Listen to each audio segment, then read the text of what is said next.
Sure, there are days and times where creativity doesn't want to show up.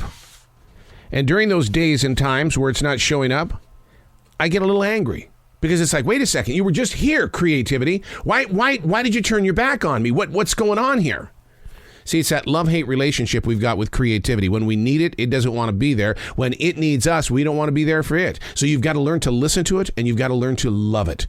Build up that relationship. Unplugged, because we will always say yes to creativity. Totally Uncut, because we all make mistakes. So turn it into a tool. This is Arroe Unplugged. And I don't know what it is lately, but I've been doing some serious shape-shifting before writing. Who do I want to become? Oh, it's never an author, an actor, or a musician. That's not what I mean when I say who do I want to become. The question is, who in me wants to be heard? Don't even think about bringing up politics. Not my source of flow. It's almost like a sport, except politics don't have 4 quarters and then we all go home. And as of late, if politics were a game of baseball, we'd barely make it to the 7th inning due to an infield brawl. Shape-shifting. My God, we do it all.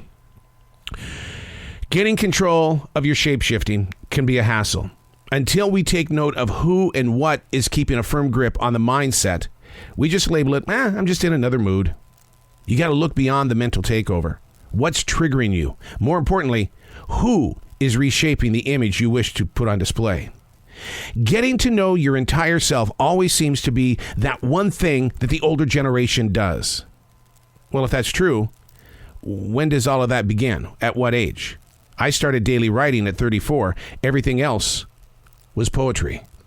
Hey, it's Arroe. This is The Daily Mess, a chronological walk through an everyday world. I am a daily writer. And I'm trying to be honest with you here. When does that one place where you start to accept you as you take place? At what age do you have to be? The daily writing started at 34. I wrote poetry every day before that, which if you go back and you read the poetry, it's no different than the daily writing. It's all done in chronological experiences as well. And that's what's fun about being a writer, is that you can document what somebody else will one day read. And you're going, how dare you do that? I don't ever want anybody to know what I was thinking. Why not? Why not? It's you. My God, you could be the greatest gift to them. You could be the needle in the haystack. This is the Daily Mess. Developing. Constantly developing. Are you in the same boat? Just constantly. I'm going to develop this. I'm going to do this. I know I'm going through the process, but I got to develop something. I'm trying. I got this idea. I'm going to run with it. Gotta develop it. But is there too much thinking? Research shows that thinking too much really does. It can injure you. And the reason why is because we're spending too much time in the past and future.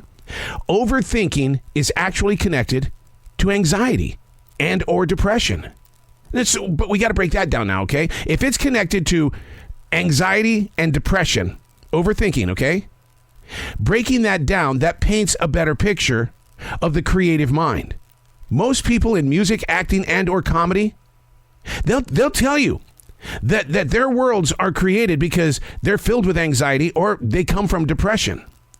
But is it part of being an overthinker? Now, because I'm blessed to speak with many people of fame in the entertainment business, you know that the creative being inside of myself is going to start asking a new layer of questions because I want to do my own writer's research. My goal has always been to connect the dots. Now, see, in martial arts, we are trained to be greater on the mat by watching off the mat. I want to say that one more time because I want you to picture that and I want you to plant that inside your heart. In martial arts, we are trained to be greater on the mat by watching off the mat. And here's the reason why. You see a lot of yourself in others. So when I say that I want to talk to the other people of fame and creativity, and I want to ask them, is your fame connected because you're always constantly developing? And if you're constantly developing, are you overthinking? And are you overthinking because of anxiety and depression? Breaking it down, understanding. And how and why would I bring that up? Because I'm off the mat. And I'm looking at those who are on the mat.